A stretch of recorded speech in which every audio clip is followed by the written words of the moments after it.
오늘 말씀은 대한예수교 침례회 미국 뉴저지 교회를 담임하고 계시는 신민철 목사님께서 하나님의 말씀 대언해 주시겠습니다. 말씀에 앞서 찬양대에서 찬송 읽겠습니다.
안녕하세요.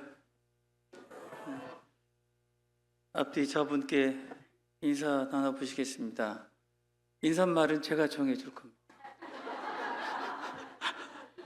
굉장히 열정적으로 제가 이제 뉴저지에서 항상 주일 아침마다 인사말을 정해서 서로 인사를 하게 하는데요. 매주 하다 보니까 또 미국은 1년 52주에 자체 설교만 참 많이 하게 됩니다. 그래서 인사말도 이제 한계가 있어가지고 그걸 검색해서 좀 은혜가 되는 그런 인사말이 없나 이제 찾아보기도 하고 그렇습니다. 근데 오늘은 전 처음이니까 아무거나 뭐 해도 될 것 같습니다. 인사말을. 근데 이제 제일 좋은 말이 있잖아요. 사랑합니다. 말로만이 아니라 진짜 마음을 다해서, 왜냐하면 시간이 지날수록 주님 오실 날은 점점 가깝고 이 세상에서의 삶이 점점 짧아지는 거잖아요. 그렇게 되면 결국 남는 것은 천성에서 사랑하는 형제자매님들과 함께 있는 것이 다기 때문에 이 세상에서 연습을 많이 하고 가셔야 되는 것이 사랑입니다. 사랑. 그래서 앞뒤 좌우분께 사랑합니다라고 인사를 하셔야 되는데 혹시 오늘 자리 잘못 앉았네. 그런 분 안 계시죠? 그래 앞뒤 좌우분께 인사 한번 나눠보세요. 인사하세요.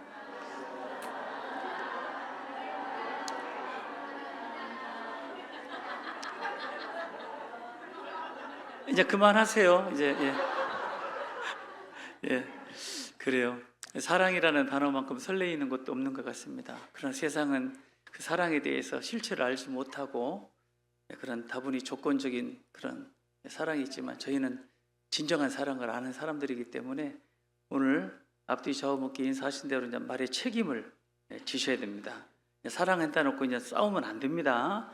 저녁에 이제 점심 먹을 때도 이제 서로 사랑하는 마음으로 양보도 하시고 그런 시간이 되었으면 좋겠습니다. 같이 하나님께 기도드리고 말씀 상고하게 됐습니다.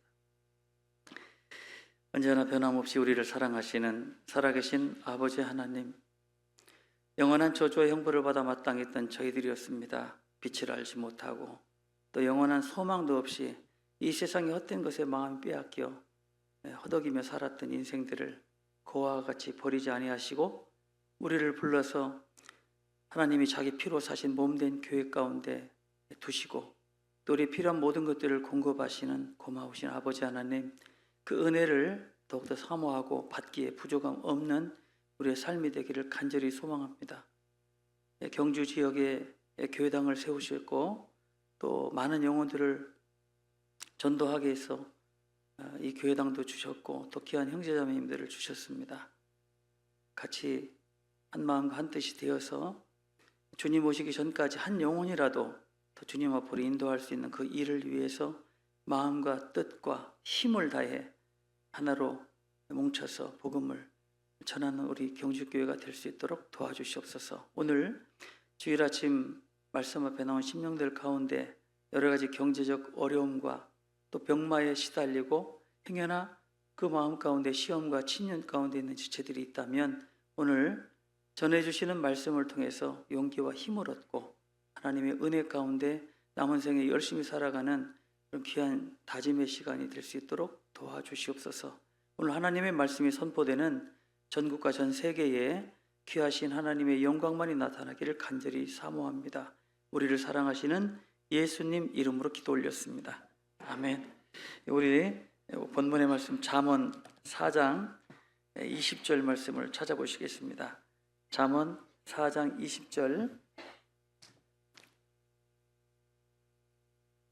20절부터 제가 읽어보겠습니다. 잠언 4장 20절. 내 아들아, 내 말에 주의하며 나의 이르는 것에 내 귀를 기울이라. 그것을 내 눈에서 떠나게 말며 내 마음속에 지키라. 그것은 얻는 자에게 생명이 되며 그 온 육체의 건강이 됨이니라. 무릇 지킬 만한 것보다 더욱 내 마음을 지키라. 생명이 근원이 이에서 남이니라. 괴휴를 내 입에서 버리며 사곡을 내 입술에서 멀리하라. 내 눈은 바라보며 내 눈꺼풀은 네 앞을 곧게 살펴 네 발에 행할 첩경을 평탄케 하며 내 모든 길을 든든히 하라. 27절은 같이 읽어보시겠습니다. 우편으로나 좌편으로나 치지 말고 네 발을 악에서 떠나가야 하라. 안녕하세요. 저는 참 감사하게도 자랑스러운 경주교회 담임으로 5년간 같이 경주 지역의 복음을 전하며 동천동에서부터 시작해서 나원면 그리고 용강 이 지역까지 같이 왔고 또 소식도 들었던 사람이고요. 또 경주 어찌 보면 작은 도시의 전도인이 가장 큰 나라인 미국이라고 하는 곳에 또 그것도 가장 큰 도시라고 하는 뉴욕 맨하탄 들어보셨는가요? 맨하탄? 말로만 듣던 그 교과서로만 봤던 그 맨하탄을 바로 강 건너편에 두고 살아가고 있습니다. 부럽죠? 하나도 부러울 것 없습니다. 요즘은 또 미국 굉장히 이상하게 변하는 많은 일들이 있어가지고요. 그 마리화나라고 하는 그 담배 그 이상에 대한 나쁜 것들을 너무 많이 해가지고 냄새가 굉장히 좋지 않은, 그래서 아름다울 미자를 써서 미국이라고 하는 나라가 지금은 전혀 아름답지 않은 나라가 돼버렸고요. 또 지금은 신분이 없는 분들은 또 굉장히 살기 어려운 그런 시대를 살고 있습니다. 그리고 여러 가지 경제적으로나 또 도덕적으로나 타락하고 멸망할 수밖에 없는 그런 조짐을 가지고 있는 곳이 미국이라는 좀 걱정스러운 생각도 듭니다. 그런 가운데서도 우리 경주 식구들하고 똑같은 마음으로 한 영혼이라도 또 주님 앞으로 인도하기 위해서 정말 애를 많이 쓰고 있습니다. 제가 2012년도에 뉴저지 발령받아서 갔다가 그때는 뉴욕 교회가 독립하기 전이었기 때문에 뉴욕 교회 독립하기 전까지 중선부라고 해서 중국인 출신의 미션 그 선교 부서가 있었습니다. 중선부, 영선부도 있고 그러잖아요. 그래서 중국 교포들이라고 하는 분들이 모여서 중국이라고 하는 무신론 국가 그리고 공산 국가인 그 나라에 살고 있는 가족들을 전도하기 위해서 정말 눈물 어린 간증을 듣고 전도를 하는 가운데서 뉴욕 교회가 독립하고 난 이후에 여러분들은 잘 모르시겠지만 그 스페니시라고 하는 라티노들 있습니다. 지금 제가 살고 있는 미국은 북미라고 하는 곳이고 미국에서 좀 밑으로 내려오면 남미라고 하는 곳이 있는데 굉장히 덥고 습하고 정말 더운 정도를 뛰어넘어서 뜨겁습니다. 그런 지역에 있는 남미 사람들이 원래가 게으른 게 아니에요. 너무 더우니까 낮에 활동을 못 하는 겁니다. 그래서 그냥 자연스럽게 그냥 환경의 지배를 받을 수밖에 없는 외적으로 보면 좀 게으른 것처럼 보이지만 실상 그 안에 들어가면 게으를 수밖에 없습니다. 못 다녀요, 낮에 너무 더워서. 그래서 지옥의 입구라고 할 정도로 뜨거운 가운데 정말 허덕이고 그늘로만 숨어 들어가다 보니까 게으르게 보이는 것이죠.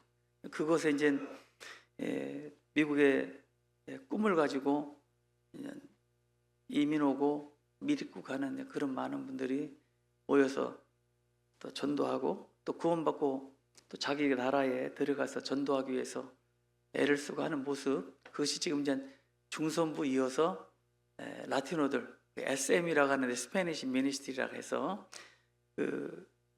이제 라티노들이 들어가서 이제 전도하고 있고, 그래서 저희 뉴저지 교회는 한 210명 정도 되는 교회입니다. 210명 큰가요? 작은가요? 미국에서는 큽니다.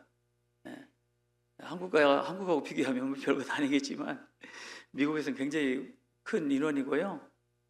거기 한 80명에서 90명 정도 라티노들이 있고요.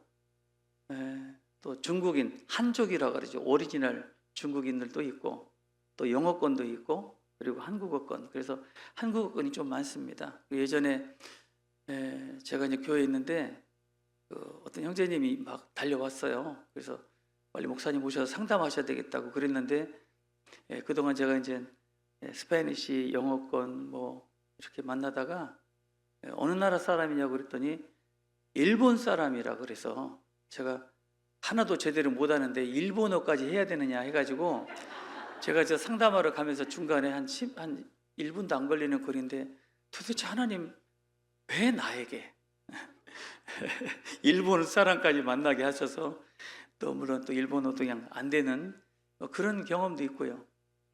미국이란 나라가 워낙 다양한 민족들이 살다 보니까 러시아 사람들도 있고요.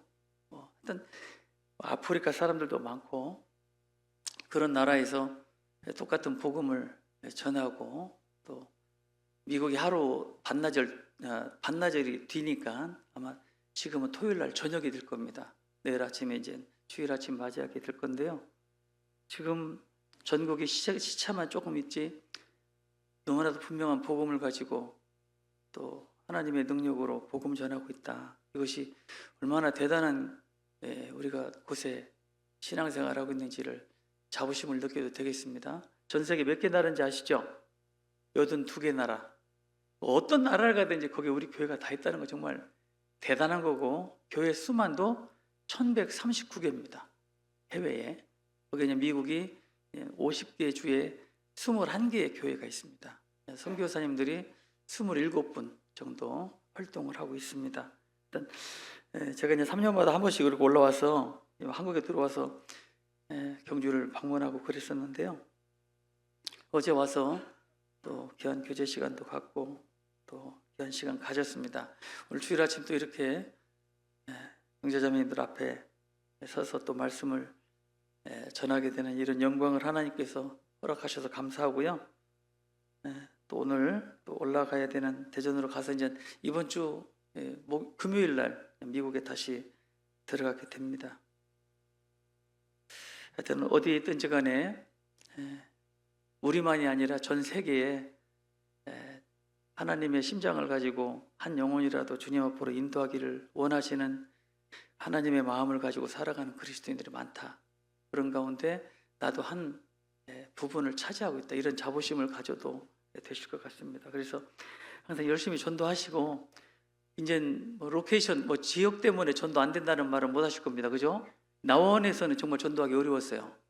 나원면까지 안 옵니다. 그런데 이제 용강이라고 하는 이 굉장히 좋은 자리에 이렇게 멋들어진 말씀 전할 곳을 준비하셨으니까 이제 책임은 오로지 이제 여러분의 몫입니다. 그래서 열심히 전도하셔야 될 책임이 있을 겁니다. 그래서 오늘 저에게 주어진 시간 어떤 말씀을 가지고 같이 교훈 받을까 하다가 혹시 오늘 아침에 좀 더 잘까 말까 했던 분 안 계십니까? 좀 더 자고 싶다. 일어나야 돼. 기도도 해야 되는데 할까 말까. 밥을 먹을까 말까. 갈까 말까. 또 오늘 말씀 교제 다 이후에 저녁에 저 친구들 모임에 갈까 말까. 일단 항상 그런 갈등이 있지 않습니까? 형제자매들과 함께 교제를 나누면서도 이 말을 할까 말까. 내 성질대로 그냥 할까 참을까. 항상 그런 갈등이라는 것이 우리를 좀 괴롭히고 힘들게 할 때도 있죠. 제가 살고 있는 뉴저지에는 조지 워싱턴 브릿지라고 해서 1.2마일 되는 다리가 있습니다. 굉장히 유명한 다리거든요. 그 다리를 건너면 뉴욕 맨하탄이고 이쪽으로 넘어오면 뉴저지라고 하는 곳인데 가는 도로가 위에도 있고 아래도 있습니다. 아래로는 트럭이나 덤프트럭 같은 화물차는 못 가고요. 위로만 가게 돼 있습니다. 근데 승용차는 위로도 아래도 다 갈 수 있어요. 근데 어디를 선택해서 가느냐에 따라서 30분에서 1시간도 차이 날 수 있어요. 1.2마일인데. 그러니까 선택을 잘 하셔야 되는 거예요. 그래 항상 이렇게 갈 때 위로 갈까 아래로 갈까. 그래서 그냥 잘 선택해서 가면 쭉 빠져나가니까 기분이 좋은데 만약에 잘못 들어가면 저 위에는 막 차가 항상 지나가는데 나는 계속 이렇게 정체되어 있어야 되니까 기분이 좋아요 나빠요? 우리 경주 식구들은 마음이 넓어가지고 전혀 기분이 나쁘지 않죠, 그죠? 근데 이제 뉴저지에서 워싱턴 DC라고 하는 곳에 그냥 또 가게 되면 하이웨이 고속도로가 두 갈래로 나뉘어요. 승용차만 가는 길, 또 버스하고 화물차 가는 길이 두 갈래가 나뉘어요. 그러니까 어디를 타느냐에 따라서 제대로 쭉 빠질 수도 있고 어디를 타느냐에 따라서 또 딜레이가 될 수가 있어요. 그러니까 항상 하이웨이로 올라가든 다리를 건너든 선택을 잘해야 되는 갈등 속에 살아가요. 그러니까 오늘은 위로 가야지 밑으로 가야지 하다가 옆에는 막 쌩쌩 달리는데 이렇게 하이웨이 이렇게 정체되어 있으면 막 평강이 다 깨져버려요.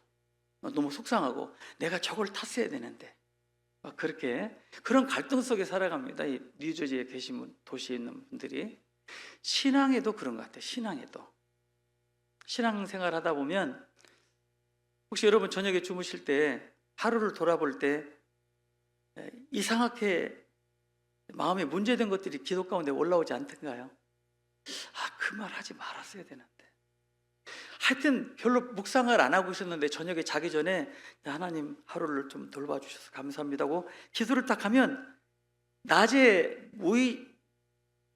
무의식적으로 싹 지나갔던 어떤 형제나 자매에게 했던 말들 또 그분의 어떤 표정 그것이 딱 떠오를 때가 있습니다. 그럴 때 그때 말하지 말았어야 되는데 제가 뉴저지 가서 그런 일이 있었거든요.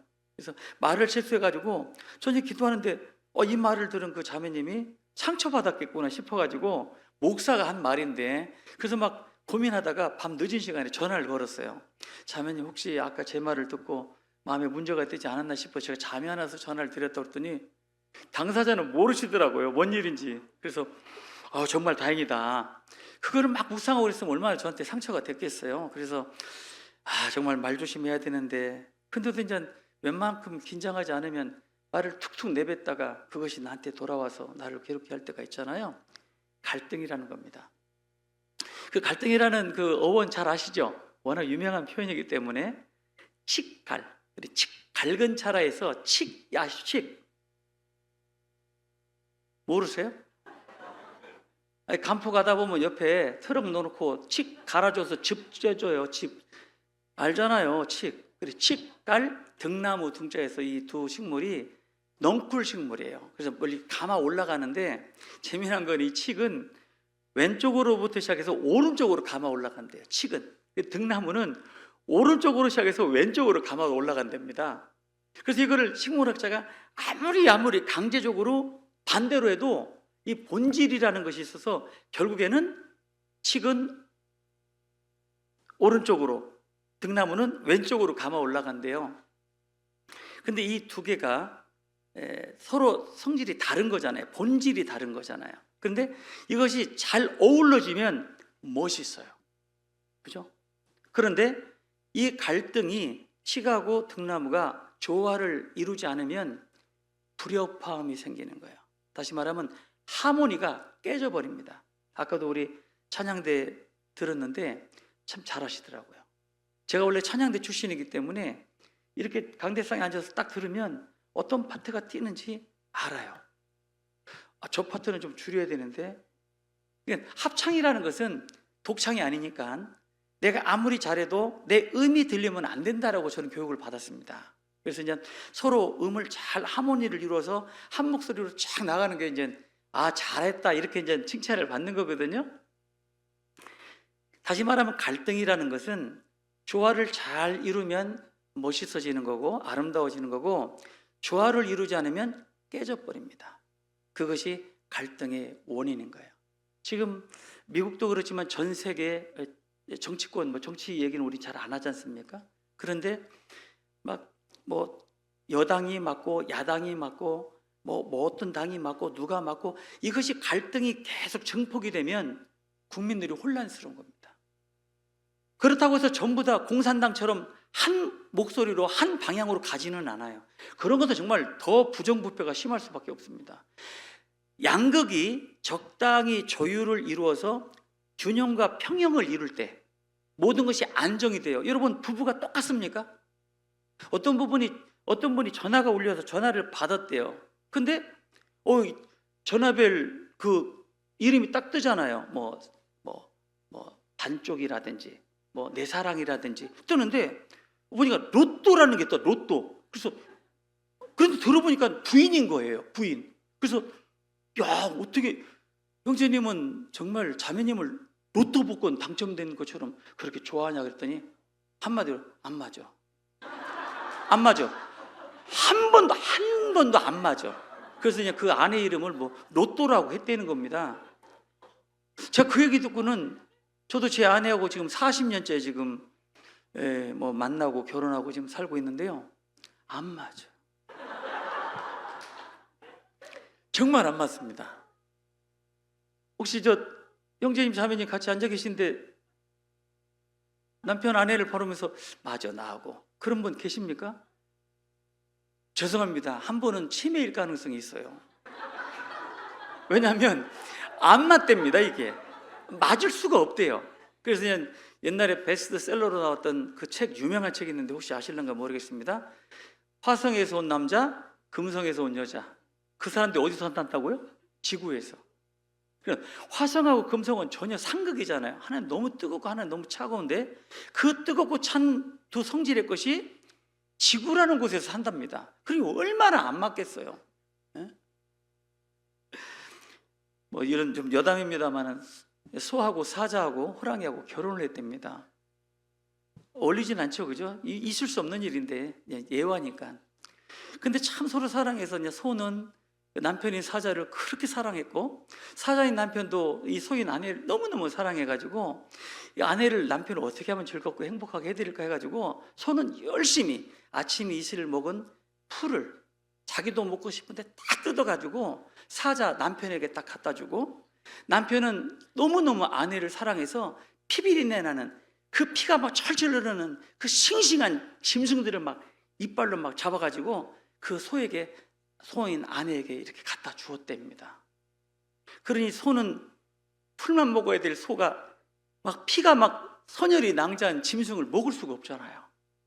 또 사자는 막 그 피비린내 나는 걸 먹어야 되는데 맨날 그 젖은 그 풀잎만 먹으니 얼마나 힘들겠어요. 그 둘이 나중에는 헤어지면서 하는 말이 나는 당신에게 최선을 다했다는 겁니다.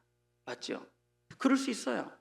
최선을 다했는데 그것이 조화를 이룰 수가 없는 것이 돼버린 겁니다. 갈등은 어떤 모임이든지 어떤 사회든지 어떤 나라든지 어떤 가정이든지 다 있습니다. 왜? 나하고 똑같은 사람? 사실 거울 속에 나도 나하고 다르거든요. 그렇지 않습니까? 근데 하물며 나에게 나이도 학벌도 생김새도 신체 구조가 다 다른 그가 나하고 똑같기를 원하십니까? 그럴 수는 없어요. 내가 나를 포기하지 않으면 절대로 하나가 될 수가 없습니다. 그것이 인간의 본성인 겁니다. 그래서 죽을 때까지 성질은 안 바뀐다 그러죠. 성질은 안 바뀝니다. 그러니까 여러분 혈액형이, 우리 학생 혈액형이 뭐예요? AB.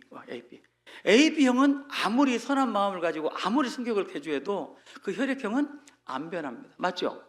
그런 것처럼 사람이 타고난 성질은 안 바뀐답니다. 누굴 통해서 볼 수 있어요? 베드로. 참 대단하신 분이에요.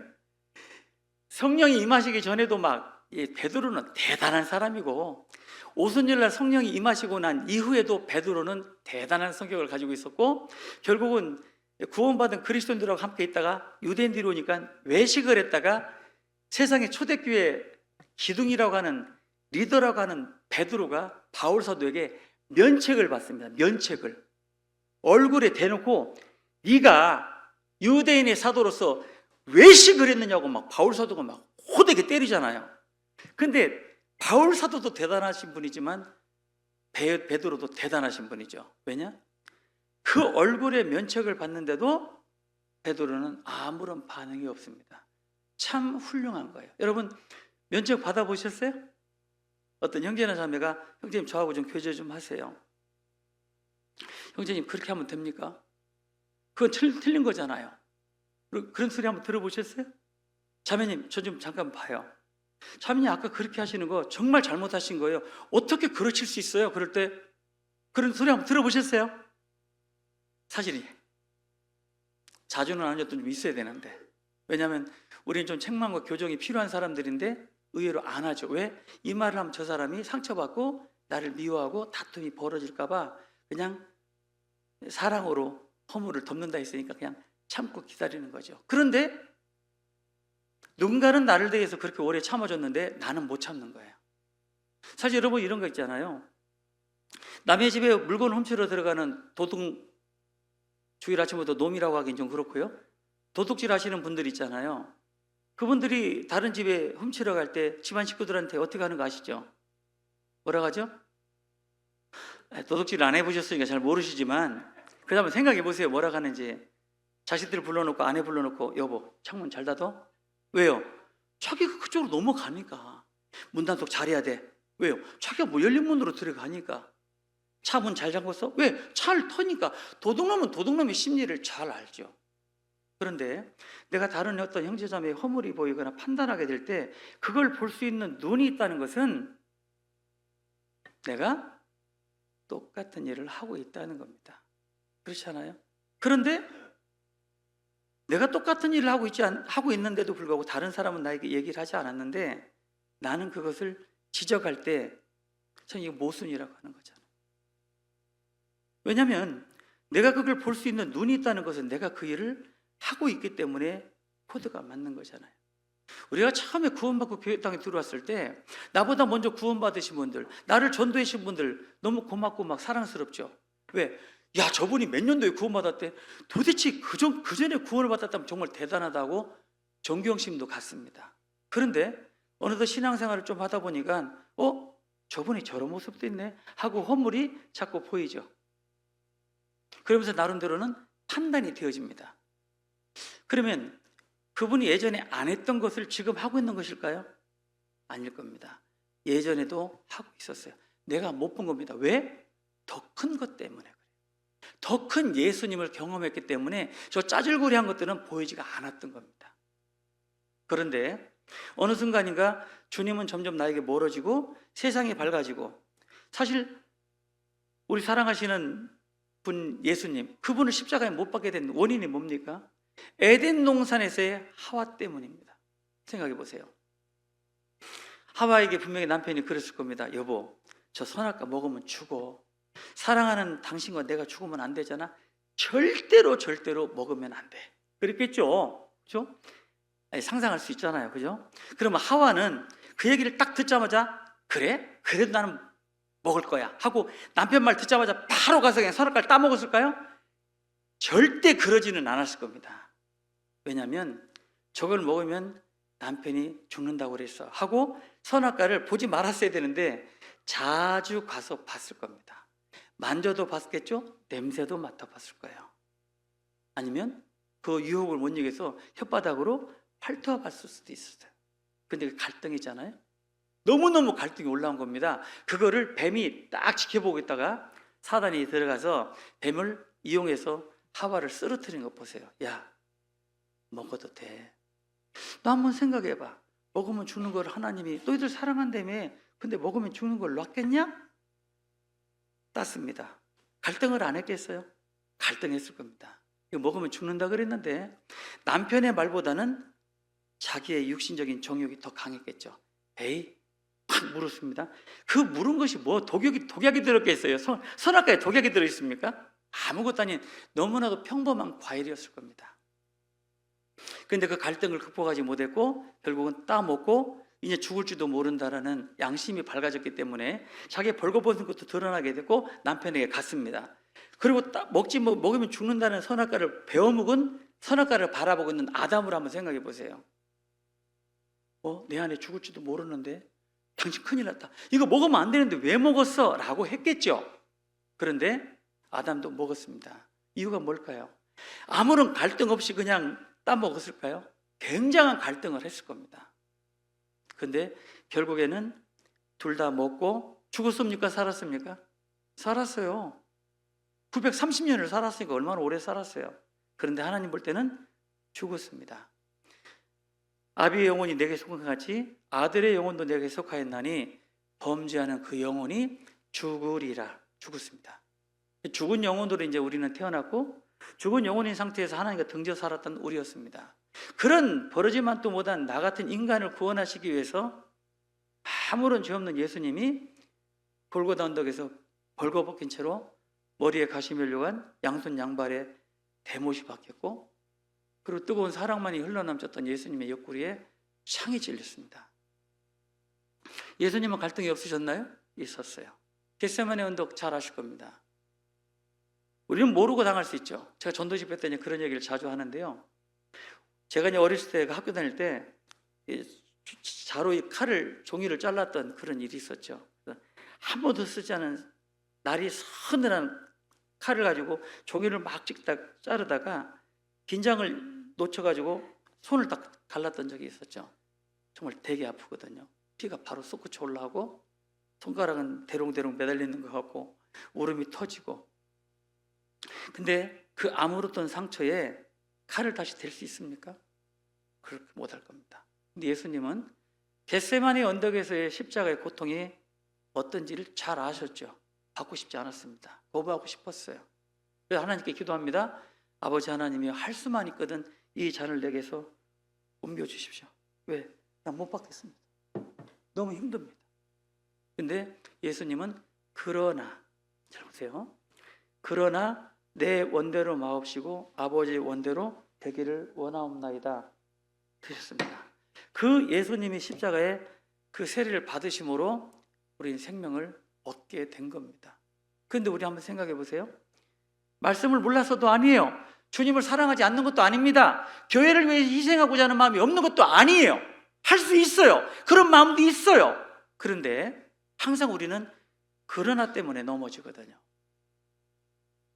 주님, 내가 주님 뜻대로 살고 싶어요. 그러나 나는 좀 바쁘거든요. 주님을 위해서 내 목숨도 드리겠습니다. 그러나 난 좀 이것이 바쁘거든요. 항상 우리는 그 갈등인 그러나 때문에 주님 뜻대로 살지 못하는데, 예수님은 십자가를 받지 않고 싶었고 십자가의 세례를 거부하고 싶었습니다. 그러나로 주님은 극복하셔서 승리하신 거예요.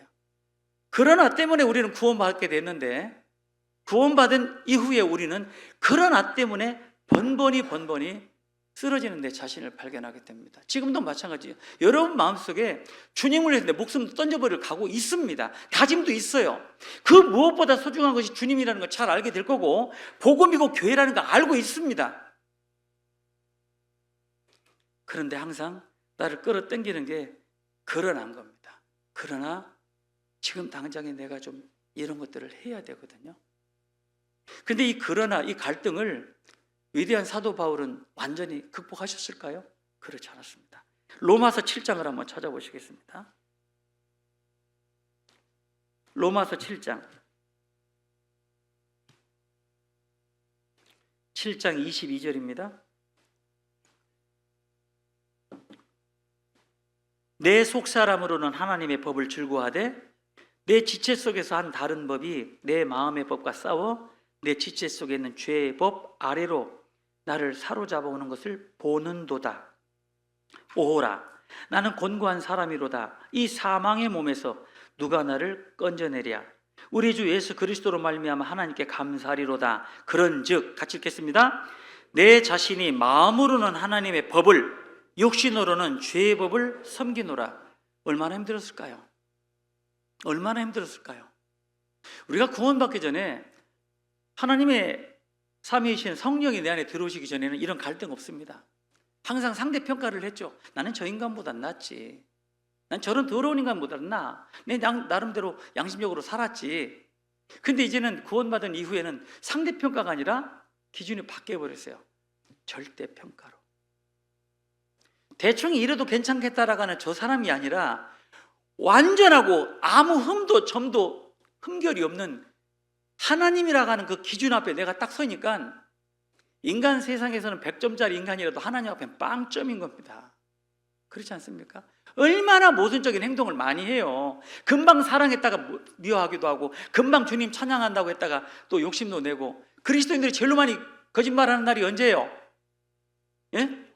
예, 주일 아침에. 언제요? 찬송 부를 때. 주 예수보다 더 귀한 것은 많은데, 이 세상 행복과 재물과 명예와 바꿀 수 있잖아요. 심지어는 교회를 떠나가는 분들도 있잖아요. 그러니까 내 입에 나오는 그 고백도 믿을 수 없는 것이 참 모순적인 나인데, 바울 사도는 지금 신약 14권을 기록한 위대한 예수님의 삶이 재현된 삶을 살았던 분이 바울 사도입니다. 이분이 내 속에는 두 가지 법이 싸운다. 하나는 생명의 성령의 법, 또 하나는 육신의 사망의 법. 이것이 매일 싸운다고 되어 있습니다. 얼마나 갈등이 심했을까요? 그래서 빌립보서 2장에 보면 내가 이 두 사이에 끼었으니 차라리 이 몸을 떠나 하나님께로 가는 것이 좋다. 그러나 내가 이 세상에 있는 것이 너희를 위하여 좋으니라. 생각해 보세요. 바울 사도는 삼층천을 갔다 왔어요. 천국이 어떻다는 걸 보고 왔습니다. 보고 온 바울 사도가 이 세상을 보니까 있고 싶은 마음이 있겠어요? 없죠. 베드로도 변화산상에 올라갔잖아요. 올라갔다가 영광을 봤잖아요. 예수님과 모세와 엘리야의 그 화려한 영광을 보고 뭐라고 고백했죠?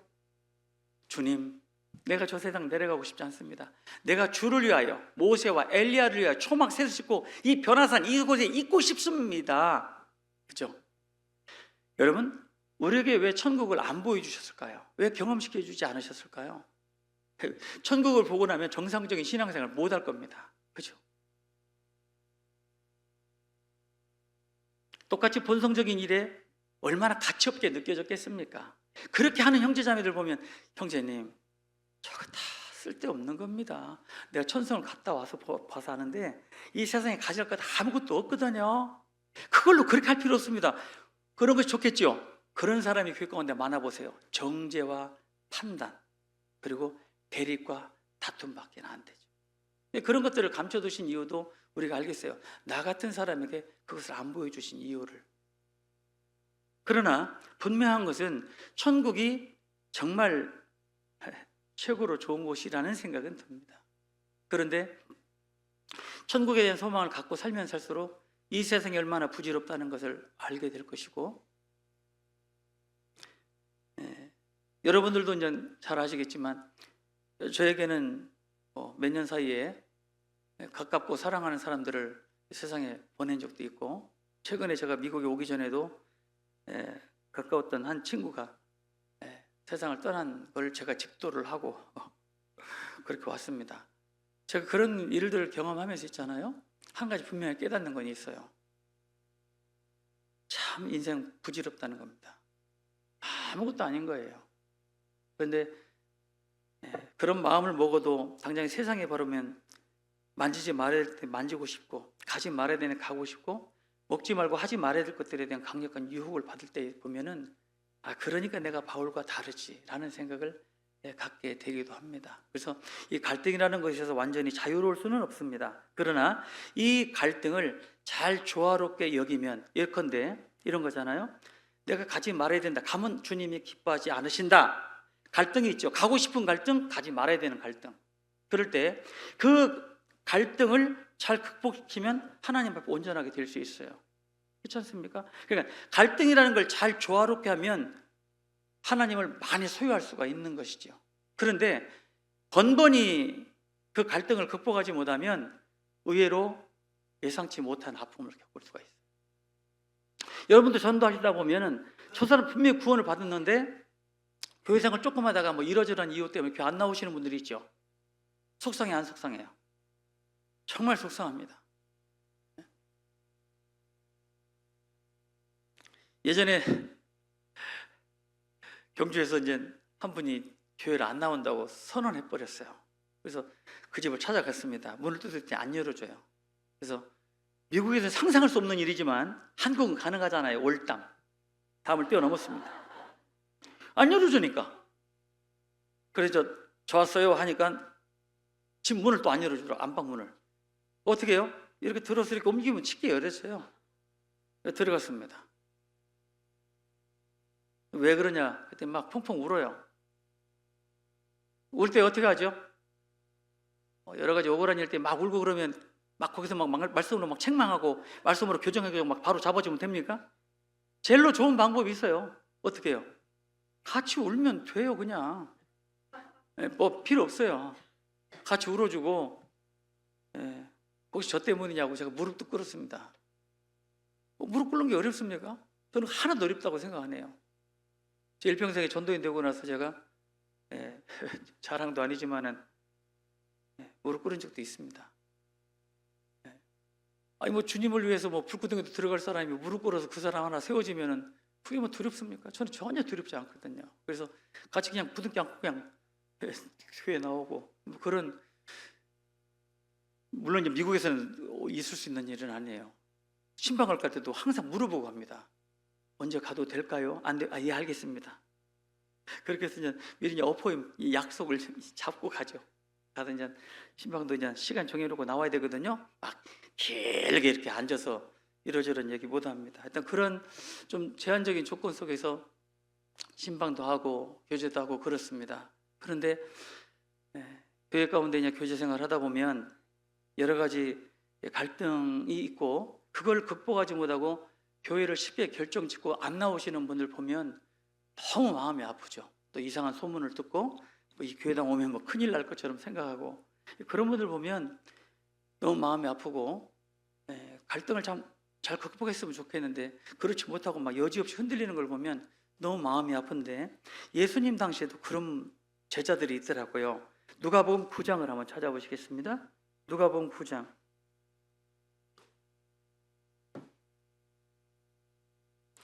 누가복음 9장에 보면은 3명의 제자들이 주님을 따르겠다라고 하는 제자들이 나오는데, 누가복음 9장 56절에 보면 함께 다른 촌으로 가시니라. 길 가실 때 혹이 여짜오되, 이 사람은 마태복음 8장에 보면 서기관으로 나오는데, 이 서기관이 뭐라고 이야기하냐면 어디로 가시든지 저는 쫓으리일 겁니다. 쫓으리이다. 예수께서 가라사대 여우도 굴이 있고 공중에서도 집이 있으되 인자는 머리 둘 곳이 없도다 하시고. 자, 이 제자가 주님을 따르겠다라고 하니 제자가 따라갔는지 아닌지는 불분명합니다. 잘 몰라요. 그러나 분명히 따라가지 않았을 것 같아요. 왜냐하면 다음에 이어지는 두 번째 제자가 59절에 또 다른 사람에게 나를 좇으라 하시니 그가 가로되, 여기 문제입니다. 나로 먼저 가서 내 부친을 장사하게 허락하옵소서. 인간사, 대소사 일어나는 일들 중에 혼인도 굉장히 큰 행사고요. 인륜주의 대사라 그러지 않습니까? 그러나 두 번째로 또 중요한 일이 아버지가 돌아가셨어요. 그래 아버지를 장사하고 그리고 주님을 따르는 것이 맞잖아요. 근데 주님은 뭐라고 말씀하셨습니까? 60절에 가라사대 죽은 자들로 자기의 죽은 자들을 장사하게 하고 너는 가서 하나님의 나라를 전파하라. 자, 그러면 어떤 분들이 이 말씀을 오해하잖아요. 예수님은 인륜과 도덕을 무시한 사람이라고. 어찌 자기 아버지가 장사됐는데도 돌아가셨는데 그 장사도 하지 말고 자기를 따라오라고 하냐고. 이게 그 말씀이겠습니까? 아닌 거 아시죠? 하나님은 인간 가운데 가장 크고 무거운 율법을 5계명으로 주셨습니다. 인륜과 도덕을 무시하는 분이 아니에요. 1계명부터 4계명까지는 사람이 하나님께 지켜야 될 계명이고 5계명부터 10계명까지는 사람이 사람에게 지켜야 될 계명인데 제일 큰 계명이 뭐예요? 내 부모를 공경하랍니다. 이 법을 세우신 하나님이 네 아버지 그냥 죽은 자들로 장사하게 하고 너는 하나님 나라를 전파하라. 그런 인륜과 도덕을 파괴시키신 분이겠습니까? 그렇지 않죠. 먼저 해야 될 일이 있고 나중에 해야 될 일이 있는데 이 사람은 가족을 작별하러 갔다가는 주님의 제자 일을 할 수 없는 걸 주님은 잘 아신 겁니다. 왜요? 어머니가 가만 놔두겠어요? 이제 내가 믿었던 아버지도 돌아가셨는데 난 어찌 살겠냐고 막 울고 부여 잡으면 이 아들이 어떻게 쫓아가겠어요? 그러나 장사를 주님의 일을 먼저 한 이후에 그리고 하나님께서 도와주시면 인륜 사람 관계에서는 저 사람 몹쓸 사람이라 하더라도 하나님이 그 사람들 마음을 싹 바꿔버리시면 맞아 잘했어 라고 하실 수 있는 능력이 없을까요? 주님은 있으십니다. 얼마든지 있어요. 그런데 이 제자는 지금 일의 우선순위를 바꿔버린 겁니다. 내가 주를 따르겠습니다만은 나로 먼저 내 아버지를 장사하겠습니다. 주님은 그렇게 하라고 하지 않으셨잖아요. 갈등이 없었겠습니까? 세 번째 제자는 또 61절에 또 다른 사람이 가로되 주여 내가 주를 쫓겠나이다마는 나로 먼저 내 가족을 작별케 허락하소서. 그런데 엘리야는 허락했습니다. 엘리사가 따라오자고 할 때 그래 너 가서 부모들하고 가족들하고 작별하고 날 따라오라고 그랬잖아요. 근데 왜 이 제자에게는 허락지 않았을까요? 안 올 줄 아시는 거예요. 주님은 엘리사는 따라올 줄 아신 거고. 근데 여기 62절에 보면 예수께서 이르시되 손에 쟁기를 잡고 뒤를 돌아보는 자는 하나님 나라에 합당치 아니하니라 하시니라. 여기 보면 이 세 명의 제자들 주를 따르겠습니다. 그런데 먼저 해야 될 일이 있고 나중에 해야 될 일이 있는데 전혀 갈등 없이 육신을 따라가진 않았을 겁니다. 주님의 분명한 인도하심과 말씀이 있었는데도 불구하고 그렇게 하지 못하는 더 강력한 유혹거리가 있으니까 갈등한 거예요. 갈등거리가 없는데도 뭐 갈등이라는 것이 왜 있겠습니까? 여러분 사랑이 쉽습니까? 내 안에 사랑이 없는데 사랑하려니까 이게 힘든 거예요. 내 힘으로는 안 되는데 주님의 능력을 받아야만 가능한 게 사랑입니다. 안 그렇습니까? 사랑 말은 많이 하지만 우리 시대에 얼마나 사랑이 홍수시대입니까? 장마가 졌을 때 가장 필요한 것이 뭐라고요? 사방천지로 물이 가득합니다. 물이 가득하죠. 그때 가장 필요한 것이 물입니다. 먹을 물입니다. 사랑이 홍수시대예요. 사랑이 그렇게 범람한데도 불구하고 진정한 사랑을 찾기가 어려운 시대가 우리 시대입니다. 그런 것처럼 내 안에 사랑한다? 형제님 사랑합니다. 사랑합니다. 내 힘으로는 사랑하기가 어렵습니다. 그러니 내 안에 조금이라도 자선과 사랑과 긍휼이 나가는 것은 원래 내 몸에서 나가는 것이 아니고요. 내 안에 대신 성령의 힘으로 하는 것이기 때문에 내가라고 말할 수 있는 것들, 나라는 것이라는 걸 주장할 수 있는 사람은 우리 가운데 없습니다. 인류 역사 가운데 주님밖에 없을 거예요. 그렇게 생각하면 사랑도 희생도 봉사도 헌신도 다 주님이 주시는 것 가지고 하는 겁니다. 그렇기 때문에 육신이 있고 주님의 강력한 요구가 있고 이 사회에서 갈등하는 것이 틀림없는 거예요. 그러니 갈등을 완전히 무시해서도 안 되는 거고요. 그런다고 해서 그걸 너무 중시 여겨도 안 되는 겁니다. 그렇기 때문에 이 두 가지를 적절하게 조절을 해서, 조율을 해서 옳은 것을 선택하면 되는 거예요. 그렇지 않습니까? 어떤 분 이런 말을 해줬어요. 누가 가장 많이 예수를 소유할 수 있을까요? 질문입니다. 누가 가장 많이 예수님을 소유할 수 있을까요? 네? 이렇게 이제 한국 분들의 특징이 있습니다. 뭐 저도 한국 사람이지만 뭘 질문하면 답을 맞추려고 그래요. 답을. 예? 학교 다니면서 답 못 맞히면 선생님한테 의도 맞았잖아요. 너 나와 그래서 때리잖아요. 답을 맞추라는 게 아니고 여러분 생각을 물어본 겁니다. 그러니까 여러분이 생각하는 게 맞아요. 자, 누가 가장 많이 예수를 소유할 수 있을까요? 예? 그래도 아직도 답을 맞춰야 되겠어요? 누가 그랬어요. 좀 어려운 질문이죠. 자기를 가장 많이 부정한 사람이라 그럽니다.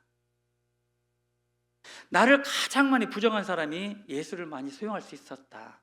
그리고 또 하나, 어떤 것이 하나님의 뜻일까요? 하나님 뜻을 몰라서가 아니라 어떻게 살아야 하나님 뜻대로 사는 거냐? 자기가 하기 싫은 일만 하면 하나님 뜻이래요. 제가 그거 듣고는 그럴 것 같아.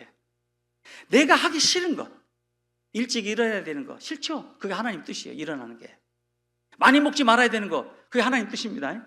말 많이 하지 않는 것, 그게 하나님 뜻이라니까요. 그러니까 육신이 원하는 것들을 가장 많이 부정하는 게 그게 하나님 뜻이라는 말에 그렇다. 그래서 시간이 지나면 지날수록 입은 닫고 지갑은 열어라. 근데 지갑은 안 열고 입만 열면 큰일 나는 거예요. 근데 대부분의 사람들은 지갑도 열고 열 만큼 입도 열어. 그러니까 이제 이분이 되는 거잖아요. 그러니 교회 가운데 우리 신앙생활 하면 할수록 참 신앙생활이 쉽지 않다는 걸 알게 돼요. 왜? 자꾸 나를 부인해야 되는 일이 많으니까. 또 형제자매들과 교제 가운데 문제가 되는 것도 많죠. 왜 저분은 꼭 저런 식으로 얘기를 하지? 그죠? 그런 것들 때문에 참 마음 가운데 판단도 되어지고 미움도 올라오고 시기와 다툼도 일어나죠. 그런데 그런 것들을 전혀 없애버릴 수는 없지만 그런 갈등을 잘 조율 있게 사용하시면 좋을 것 같습니다. 그래서 그 성경 갈등을 많이 한 사람 중에 대표적인 사람이 하와도 있고 뭐 아담도 있겠지만 뭐 롯도 있어요. 롯 그죠? 아브라함의 조카 롯. 언젠가 소돔성을 보고는 내가 저기 들어가야지. 뭐 그 소돔성 보고 그냥 단박에 들어갔겠어요?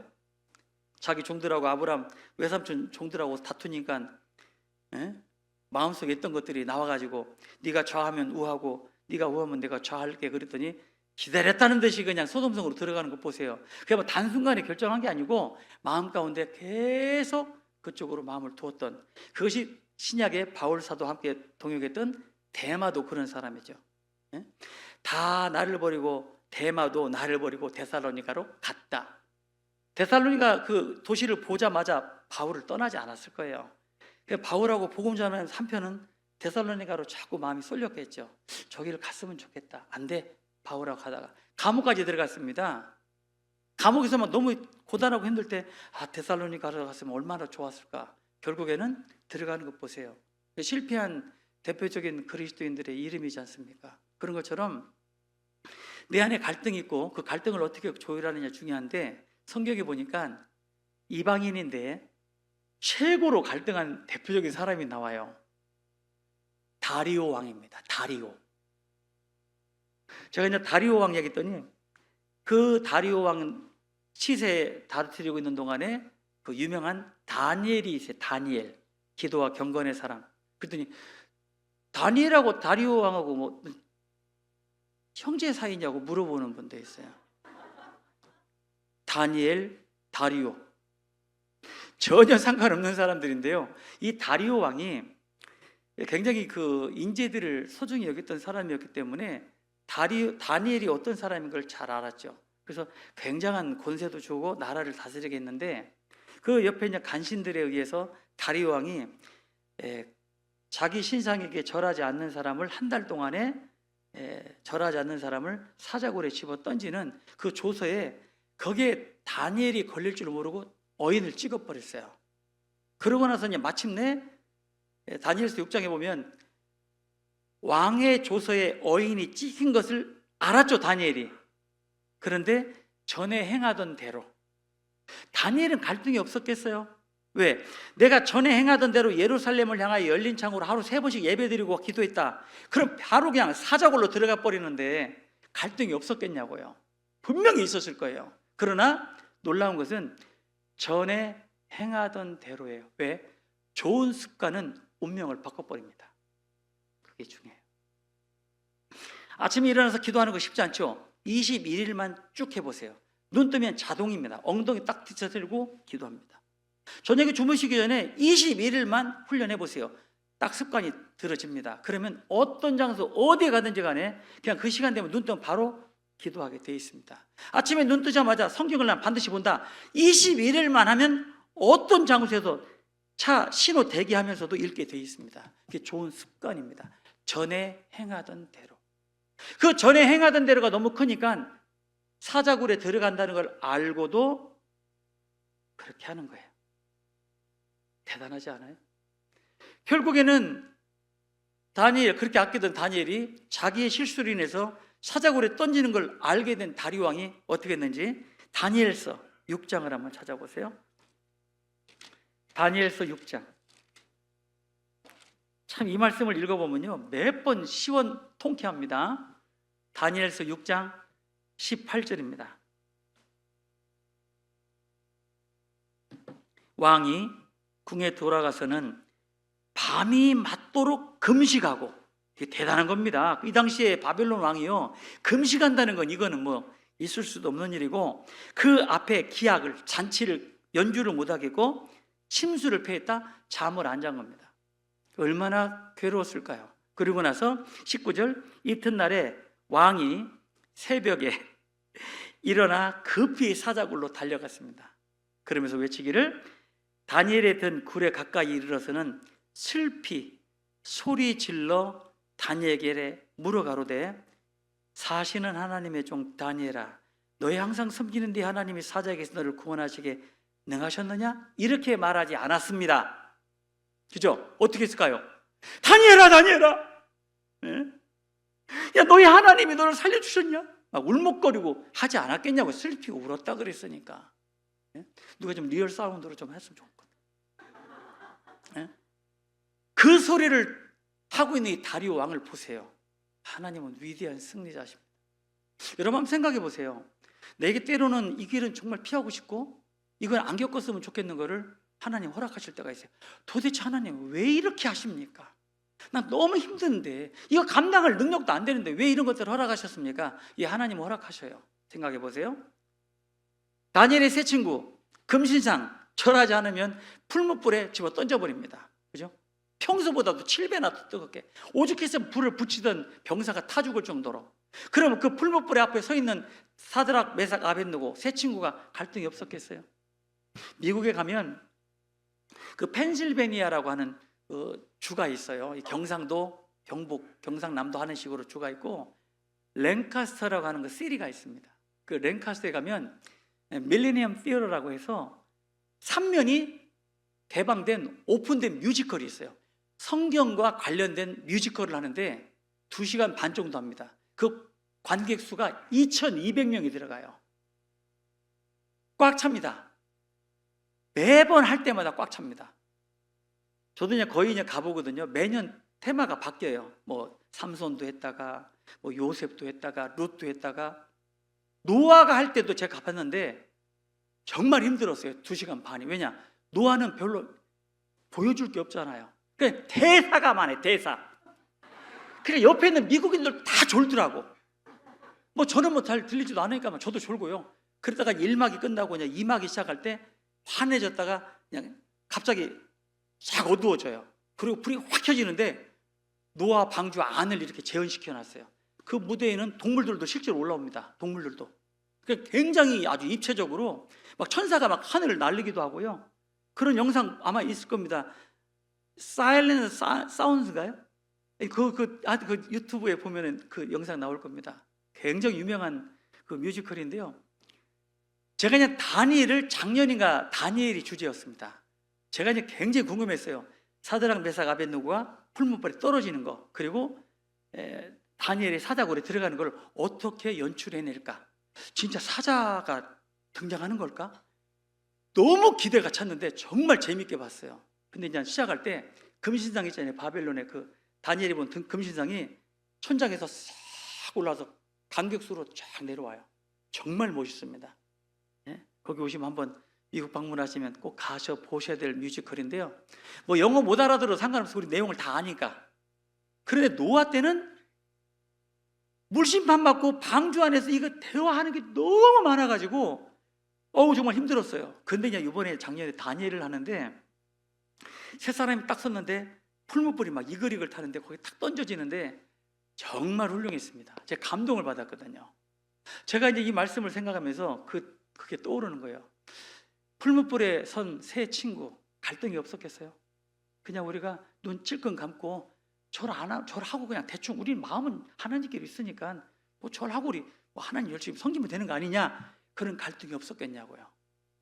느부갓네살 왕이 회유했죠. 빨리 절해. 내 너희들 정말 태워 죽이고 싶진 않는데 절해라. 우리는 안 합니다. 아마 하나님이 우리를 구원해 주실 거고 구원하지 않아야 하실지라도 우리는 신상 절 안 합니다. 이놈들이 해가지고 집어 던져버렸습니다. 자, 그럼 하나님이 비를 내려서 태풍을 불어서 풀무불을 꺼버릴 수 있는 능력이 없습니까? 있어요. 그런데 왜 안 끄셨죠? 왜 평소보다 뜨겁게 하셨죠? 그 안에 주님이 계셨기 때문에 그래요. 세 사람 던졌는데 느부갓네살 왕이 그랬죠. 야, 우리가 몇 사람 던졌냐? 세 사람인데요. 잘 봐라, 저기 안에 한 사람 있지 않느냐? 그게 누구예요? 예수님이잖아요. 그 풀무불 속에 먼저 들어가 계신 분이 예수님인 거예요. 믿음의 눈으로 갈등을 좋은 쪽으로 극복하면 그 안에서 주님을 만날 수가 있다니까요. 근데 번번이 타협해서 갈등을 극복하지 못하면 그 안에서 한 커플만 뚫고 들어가면 주님을 볼 수 있는 걸 죽을 때까지 못 본단 말이에요. 우리 결단할 날 오잖아요. 매일 결단의 시간입니다. 때로는 내 경제적으로 내 입에 들어가는 걸 주님께 드릴 때도 있을 겁니다. 안 죽어요. 드려보세요. 사르밧 과부가 그랬잖아요. 엘리야가 3년 반 동안 기근이 있을 때, 야, 물 있냐? 물 좀 가져와봐. 물을 갖다 줄 때는 아무 말 없었어요. 근데 너에게 무엇이 있느냐? 여기 기름 한 병과 한 줌의 밀가루가 있는데 이거 구워 먹고 내 아들하고 죽으려고 하는데요. 너 그거 꼬아봐.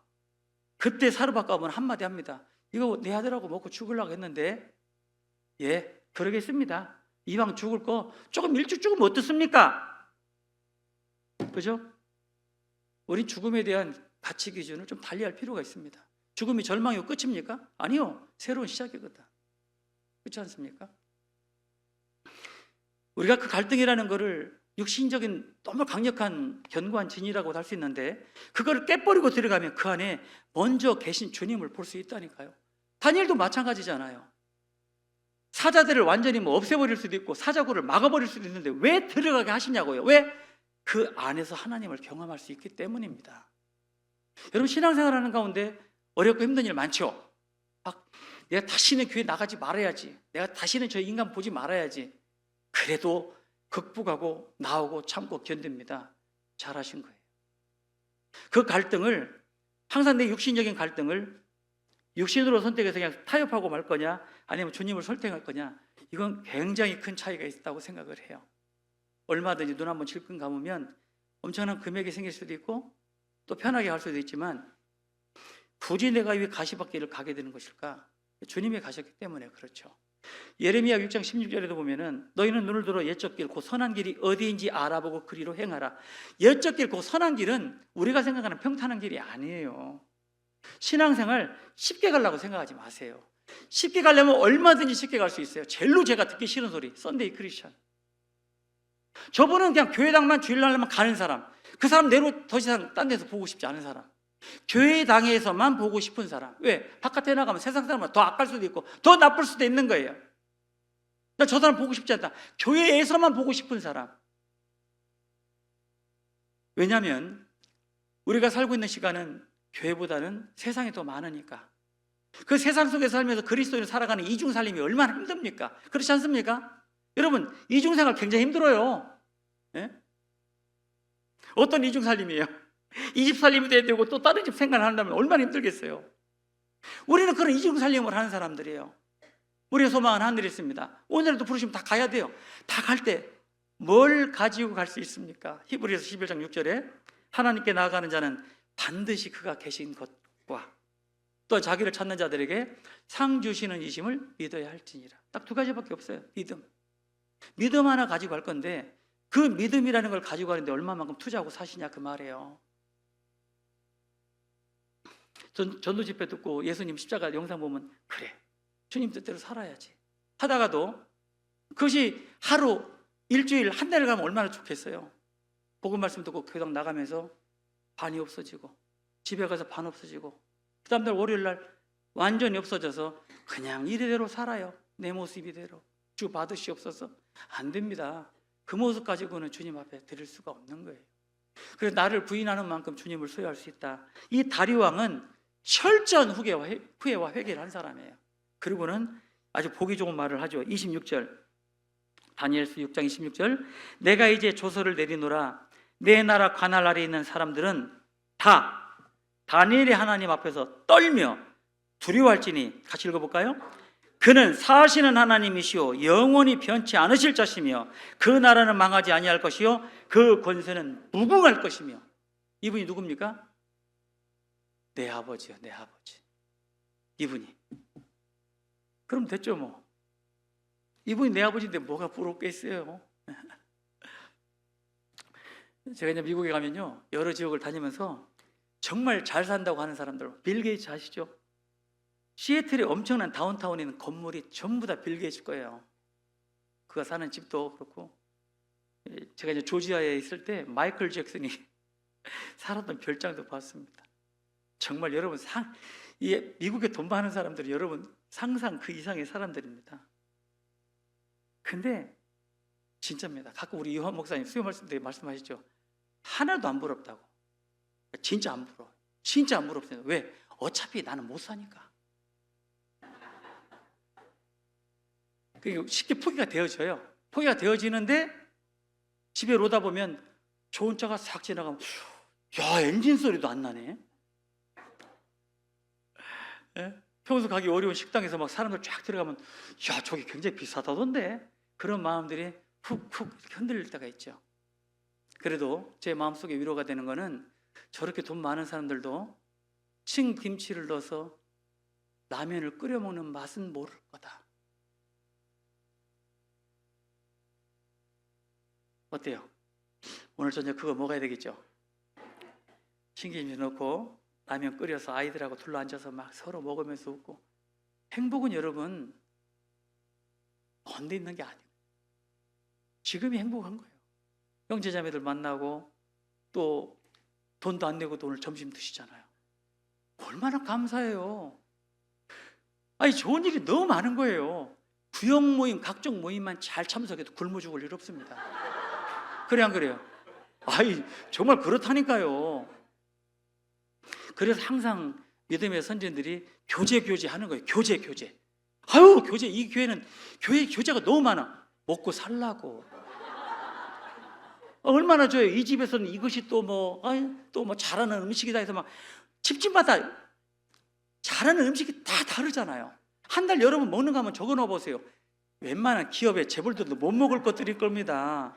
그런데 자꾸 눈을 이렇게 높은 데 두면 상대적 비하감이라는 것이 들어요. 나는 저 사람에 비해서 참 못 가졌구나. 가진 게 없이 없구나. 나는 불행하다. 왜 불행합니까? 이분이 내 아버지인데. 예? 자부심을 가지고요. 정말 주머니에 아무것도 없어도 세상을 향해서 떵떵거리고 살아갈 수 있는 사람이 지금 여기 계신 여러분입니다. 저는 진짜 그렇게 생각합니다. 그래서 이분 앞에, 이분을 의지하고 그 앞에 내가 이 갈등이라는 것을 완전히 자유로울 수는 없지만 극복할 수 있는 길은 있어요. 그래서 제가 4가지, 뭐 굳이 솔루션이라면 솔루션일 수도 있는데 해법을 알려드릴 겁니다. 이 갈등 올라오는 거를 해결할 수 있는 길. 첫 번째가요, 단호하시면 됩니다. 다시 말하면 이 일엔 절대로 내가 하지 않겠다라는 단호한 결심. 우리 시편 37편 한번 찾아보세요. 시편 37편입니다. 제가 어제도 청년들 교재 가운데 찾았던 말씀인데요. 죄송합니다. 57편입니다. 57편. 시편 57편 7절입니다. 37편도 마찬가지고요. 57편 7절 같이 읽겠습니다. 하나님이여 내 마음이 확정되었고 내 마음이 확정되었사오니 내가 노래하고 찬송하리로다. 자, 여기 내 마음이 확정되었고 확정되었사오니 내가 이제 노래하고 찬송할 건데, 그렇게 확정된 상태에서 8절 내 영광아 내 속사람아 내 영혼아 그런 뜻이거든요. 깰지어다 비파야 수금아 깰지어다 내가 새벽을 깨우리로다. 비파와 수금은 현악기입니다. 튕겨서 나는 소리입니다. 내 마음 가운데 확정이 되면 튕겨지는 현을 볼 때는 고통이 있을지 몰라도 그 고통을 통해서 기가 막힌 음이 나오는 거예요. 아무리 비싼 악기를 가지고 있으면 뭐 할 겁니까? 튕겨지지 않으면 이건 한낱 아무것도 쓸모가 없는 겁니다. 그런데 그 비싼 악기의 현이 튕겨질 때는 고통이 따르지만 왜? 진동을 해야 되잖아요. 진동을 하는 건 아파요. 그러나 아픔 속에서 그 어떤 악기에서도 날 수 없는 음이 나는 거예요. 그리스도인을 티백이라고도 이야기하지 않습니까? 티백. 티백은 진짜 좋은 차는요, 미지근한 물에 들어가면 잘 느끼지 못합니다.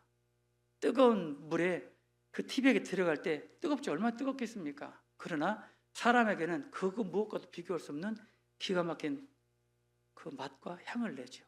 그리스도인들은 고난 자처하는 분들이 어디 있어요? 그런데 그리스도인은 따라오는 자체가 고난입니다. 결코 쉽지는 않아요. 그러나 그 고난 때문에 나로 내가 될 수 있다는 것도 아셔야 돼요. 왜? 생각해 보세요. 주님을 따라가는 제자치고 평안하게 일평생 있다가 천국 가는 사람은 거의 없습니다. 거의 주님을 따라가는 것은 좁은 문으로 들어가길 힘쓰라. 멸망으로 인도하는 문은 그 길이 크고 넓어서 그리로 가는 자가 많거니와 생명으로 인도하는 그 길은 좁고 협착 찾는 이가 적다. 길이 좁고 협착하니까 외롭죠. 가는 사람이 적다 했으니까 길이 닦여지지 않은 비포장 거친 땅이죠. 걸려 넘어질지도 몰라요. 뭐가 있는지도 모르죠. 왜? 우리가 가야 할 길은 정해져 있어요. 세상 사람들하고 적당히 타협해서 갈 수 있는 길이 아니거든. 그래, 좁은 길로 가야 되는데 좁은 길의 특징이 뭐냐고요? 외롭고 힘들고 어렵고 두려운 일도 있고. 여러분 왜 두렵습니까? 어떤 일이 벌어질지 모르니까 두려운 거예요. 아니면 왜 두렵습니까? 모르니까 두려운데 생각해 보세요. 주님이 먼저 가셨고 아브람, 다윗 그 믿음의 선진들이 다 갔던 길이에요. 미국에 하면 프론티어 정신이라는 것이 있습니다. 개척 정신이라는 거거든요. 여러분 신앙의 개척자가 우리 시대에 있습니까? 없어요. 바울 사도도 겪지 않은 일을 내가 겪겠습니까? 베드로도 겪지 않은 일을 내가 겪겠느냐고요. 다 믿음의 선진들이 겪었던 길, 제가 그 길 따라가는 거예요. 아닙니까? 성경의 진리도 마찬가지예요. 누구도 못 깨달았던 걸 자기만 깨닫습니까? 그렇지 않은 시대예요. 우리 시대는 다 앞서서 깨닫고 갔던 길을 그냥 나는 따라가는 거예요. 신앙생활은 따라가는 거예요. 그 따라갈 때 결심을 하셔야 돼요. 내가 주님을 결코 부인하지 않겠습니다. 그런 마음을 늘 새로 다지는 것이 필요할 것 같아요. 그랬을 때 단호한 결심이 갈등을 극복할 수 있고요. 이사야서 26장도 한 군데 보시겠습니다. 이사야 26장 3절에 보시면 같이 읽겠습니다. 주께서 심지가 견고한 자를 평강의 평강으로 지키시리니 이는 그가 주를 의뢰함이다. 심지가 견고하셔야 됩니다. 고린도전서 15장 58절에도 그러므로 내 사랑하는 형제들아 견고하여 흔들리지 말며 항상 주의 일에 더욱 힘쓰는 자들이 되라. 이는 너희 수고가 주 안에서 결코 헛되지 않음이라. 견고하여 흔들리지 마셔야 됩니다. 그냥 뿌리를 딱 받고 종론일 외에는 내가 주를 떠나지 않겠습니다. 그런 자를 평강의 평강으로 지키시는 건데 한번 생각해 보세요. 평강은 어떨 때 오죠? 위험하고 혼란스러운 가운데 하나님이 주시는 평강이라는 것이 있는 거지. 어떤 사람은 늘 평강해. 왜 아무 일도 없거든. 그게 평강입니까? 그건 평강이 아니죠. 평강은 평강하지 않은 상태에서 주시는 게 평강인 거예요. 신앙생활은 어렵고 힘듭니다. 쉽게 가려고 생각하지 마세요. 내가 굉장한 결단을 내려서 희생을 강요당할 때도 있어요. 그런데 그것을 비겁하게 피하지 않고 심지가 견고하시면 돼요. 제가 이제 조지아에 5년 살았다 그랬잖아요. 조지아에는 정말 평지가 가시거리 수십 킬로 끝에도 평지입니다. 나무 숲이에요. 그 안에 막 집들이 있고 도로가 있는 건데, 유일하게 조지아에서 이렇게 돌출된 곳이 스톤 마운틴이라는 곳이 있어요. 가보신 분 계세요? 오! 몇 분 계시네? 잘난 척 하려고 그랬었는데, 스톤 마운틴이 원래 그냥 스톤이 돌이라는 뜻인데 이게 좀 잘못 져진 것 같아요. 원래는 락이죠. 락. 바위요. 큰 바위인데 왜 스톤이라고 했는지 모르겠어요. 물론 그냥 큰 산에 비하면 그 산이 아무리 커도 돌 정도로 보일 테니까. 근데 스톤 마운틴에 저희는 정기적으로 그냥 너무 자주 가니까 그냥 시즌 패스권을 사요. 그래서 그냥 교회 차에다 붙이면 그냥 무사 통과거든요. 손님들이 많이 오니까 모시고 갈 거는 거기밖에 없어요. 가면은 제가 스톤 마운틴 올라가기 전에 꼭 하는 행동이 있습니다. 그 올라가기 전에 땅에서 나무들을 한번 흔들어 보라고 해요. 제가 꼭 시켜요. 저기 형제님 가서 저것 좀 흔들어 보세요. 그러면 용문도 모르고 막 흔들어요. 그리고는 제가 이제 한 30분 바짝 올라갑니다. 그 스톤 마운틴에. 거기 올라가면 포토존이 있어요. 사진 찍는 포토존이. 거기 가면 나무 두 그루가 있는데, 이 나무는요 그 엄청난 바위에 딱 붙어 사는 나무인데 가서 흔들어 보라고 합니다. 돌입니다. 돌. 나무가. 그래서 과학자들이 그걸 스캔을 한 거예요. 도대체 이 나무가 왜 저렇게 단단하게 오래 그 산과 운명을 같이 하고 있는지를 딱 보니까 그 틈틈으로 이 나무의 뿌리가 잔가지를 뻗어가지고 이슬이 내리는 걸 전부 다 빨아들여서 그 나무가 자생하는 거예요. 정말 신기합니다. 이 나무 두 그루가 있습니다. 거기 항상 사진을 찍어요. 올라가기 전에 항상 땅에서 나무를 흔들어 보라고 하고 올라가는 그 나무가 있어요. 그 나무는 그 스톤 마운틴 나무 이 돌이 터져버리기 전에는 절대로 그 나무는 죽지 않습니다. 제가 그걸 딱 보고 저 스톤 반석이 누굴 뜻하는 거죠? 예수님. 예수님에다가 심지를 딱 받고 살아보세요. 이 사람 어떤 걸 흔들어도 절대 흔들리지 않습니다. 심지가 견고하시면 내가 주를 위해 살겠다, 악하게 내가 주를 배신하지 않겠다, 내 주의 뜻대로 살겠다, 심지가 견고하시고 단호하시면 갈등을 이길 수가 있고요. 또 세 번째가 우리 욥기서 11장을 찾아보시겠습니다. 욥기서 시편 바로 앞에 욥기서 11장 13절입니다. 욥기서 11장 13절. 만일 네가 마음을 바로 정하고 주를 향하여 손을 들 때에 네 손에 죄악이 있거든 멀리 버리라. 불의로 네 장막에 거하지 못하게 하라. 그리하면 네가 정녕 흠 없는 얼굴을 들게 되고 굳게 서서 두려움이 없으리니 곧 내 환난을 잊을 것이라. 네가 추억할지라도 물이 흘러감 같을 것이며 네 생명의 날이 대낮보다 밝으리니 어두움이 있다 할지라도 걱정할 것 없는 거예요. 아침이 되게 하시니까. 다시 말하면 내 생각을 버리셔야 됩니다. 신앙생활을 좀 하다 보면요 경험이라는 게 있습니다. 신앙생활 경험 가지고 하는 게 아니거든요. 교회는 생물이라는 말이 있습니다. 생물이 뭐예요? 어디로 튈지 모르는 겁니다. 교회는 정해진 루틴, 정해진 어떤 규율에 의해서 딱딱딱딱 움직이면 얼마나 좋겠어요. 그런데 그렇지 않거든요. 왜? 우리 어린아이들 길러보시면 이 아이가 딱 눈 떠서 정확하게 엄마 오줌, 그리고 오줌 싸고 와서 엄마 나 변, 그렇게 합니까? 그냥 기저귀 흔드는데도 그냥 쌀 때도 있고, 그 아이는 살아있는 생물이기 때문에 그렇습니다. 교회가 생물입니다. 그런 생물을 내 경험과 내 지식과 내 생각 가지고 절대로 신앙생활은 안 되더라고요. 제가 미국에 19년 있으면서 깨닫는 것 중에 하나가 그겁니다. 절대로 내 목회 경험 가지고 교회 생활을 못합니다. 그래서 미국에 이런 말이 있어요. 잘 된다고 안심하지 말고 안 된다고 걱정하지 말라는 성경 말씀은 아닙니다. 그 성경 찾지 마세요. 그런 말씀 성경에 없는데. 왜냐하면 교회는 잘 되는 것 같아도 한순간에 싹 무너져 버립니다. 특히나 미국은 그렇습니다.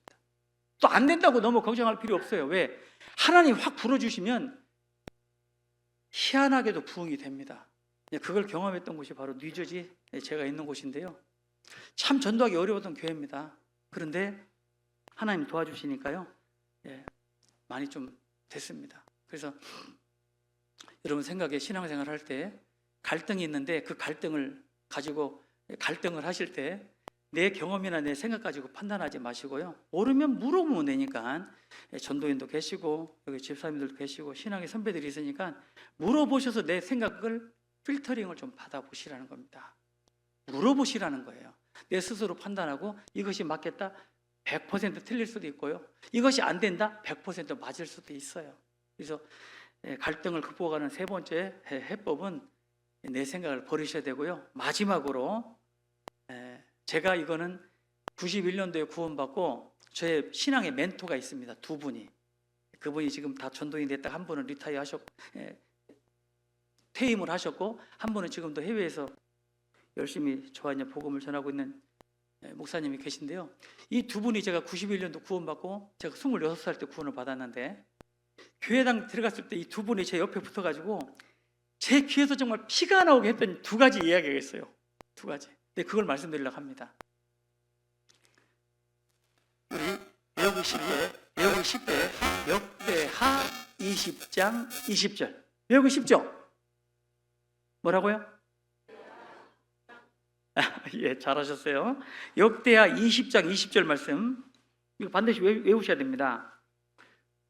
역대하 20장 20절 이에 백성들이 일찍이 일어나서 드그와 둘로 나가니라. 나갈 때에 여호사밧이 서서 가로되 유다와 예루살렘 거민들아 내 말을 들을지어다. 같이 읽습니다. 너희는 너희 하나님 여호와를 신뢰하라. 그리하면 견고히 서리라. 그 선지자를 신뢰하라. 그리하면 형통하리라. 제가 다시 한번 읽어볼게요. 너희는 너희 하나님 여호와를 신뢰하라. 그러면 견고히 설 거다. 그 선지자를 신뢰하라. 그리하면 형통할 거다. 자, 여러분 생각해 보세요. 신뢰라고 하는 것은 난 저 친구는 믿어. 저 친구가 뭐라고 해도 나는 내 모든 재산도 투자할 수 있는 그런 친구의 말. 신뢰하는 거죠. 부분적인 신뢰는 신뢰가 아닙니다. 부분적인 순종은 순종이 아니에요. 순종은 100%인 거예요. 어떤 때는 순종하고 어떤 때는 불순종한다. 이건 순종이 아닙니다. 어떤 때는 신뢰하고 어떤 때는 신뢰하지 않는다. 이건 신뢰가 아닌 거예요. 신뢰는 100%입니다. 우리 하나님을 신뢰합니다. 여러분 하나님 신뢰하지 않습니까? 난 99%는 신뢰한다. 그건 신뢰가 아니에요. 우리 하나님 100% 신뢰합니다. 근데 하나님 신뢰하라. 그러면 견고히 설 건데 두 번째 여호와를 선지자를 신뢰하라. 물론 우리 시대는 선지자 시대는 아닙니다. 그럼 어떤 시대예요? 선지자 시대는 아닙니다. 그럼 어떤 시대냐고요? 목사와 교사 시대입니다. 교회 가운데. 그러면 제 두 친구, 제 멘토 두 분이 하셨던 두 가지 그 귀에서 피가 나오게 하셨던 말씀이 첫 번째가 교회의 말씀에 절대 순종하라 했던 것이고요. 두 번째가 제가 이 말을 하니까 제가 좀 창피합니다만은 하나님 말씀 다음으로 전도자의 말에 신뢰하라는 겁니다. 물론 잘못된 것, 성경하고 다른 걸 신뢰하라는 것이 아닙니다. 하나님 말씀을 제대로 가르치고 제대로 인도해야 되는 것이지요. 아니 전도인이라고 말하고 다 우리가 이 목사님을 존경하는 이유가 뭐죠? 그분이 말 따로 행동 따로 했으면 그분을 따라갈 사람 아무도 없습니다. 그분은 실제로 정말 말씀대로 살아가셨던 분이고 그래서 모든 전도인들이 존경하는 분이기도 합니다. 말 따로 행동 따로라면 그분을 신뢰할 수가 없죠. 우리가 하나님을 신뢰하는 것은 말씀하시고 실행하시는 분이죠. 하나님은 그 종 선지자들에게 보이지 아니하시고는 결코 행하심이 없다. 보이시고 행하시는 분이에요. 그렇기 때문에 우리는 그분을 신뢰할 수 있는 거죠. 그래서 저의 두 멘토의 말에 의해서 어쨌건 교회의 말, 전도인의 말을 하나님 말씀 다음으로 제가 신뢰했고 따랐기 때문에 사실은 이 시간까지 제가 왔던 것 같습니다. 여러분 갈등이 있습니다. 그 갈등은 완전히 자유로울 수는 없어요. 그러나 하나님을 신뢰하시고 하나님 말씀을 가르치는 전도자의 말을 신뢰하시고 성경에 맞췄을 때입니다. 그리고 나서 내 생각을 버리시고 그리고 심지가 견고하시며 단호하시면 내 속에 올라오는 자연스러운 본성인 갈등을 얼마든지 극복할 수 있을 거라 믿습니다. 제가 마무리 져야 되는데요. 이제 저는 오늘 설교로 한국을 떠나게 될 겁니다. 3년 뒤가 온다면 또 볼 수 있을란가 어쩔란가 몰라도 3년이 지났을 때는 제가 한국에 정기 방문으로 오게 되는데요. 그 전이라도 주님 부르시면 저 어디서 만나죠? 저 위에서 만나게 될 건데요. 여러분, 경주교회당에 이곳에 여러분을 앉게 하신 분이 하나님이십니다. 내가 있어야 될 자리는 이 자리지 다른 곳이 아니거든요. 그래서 여러분들에게 오늘 말씀을 좀 정리하는 짤막한 한 말, 이건 굉장히 여운에 남을 건데요. 제가 읽으면서 참 너무 감동이 돼서 드리는 말씀입니다. 철길 위를 달리는 기차는 갈등하지 않습니다. 왜요?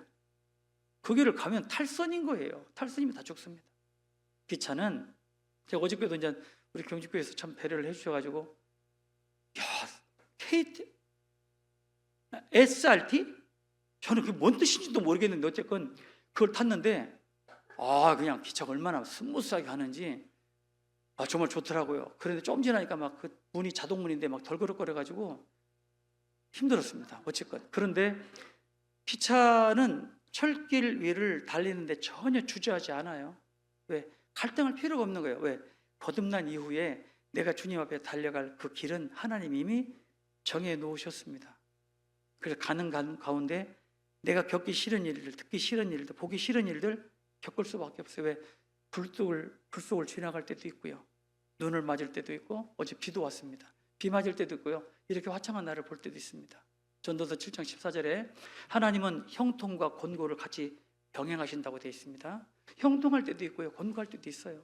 어떻게 늘 형통하고 어떻게 늘 곤고합니까? 이 두 가지를 적절하게 병행하사 하나님이 하시는 일을 능히 충량치 못하게 하셨다. 그것이 맞습니다. 신앙생활 가운데 형통할 때는 기뻐하세요.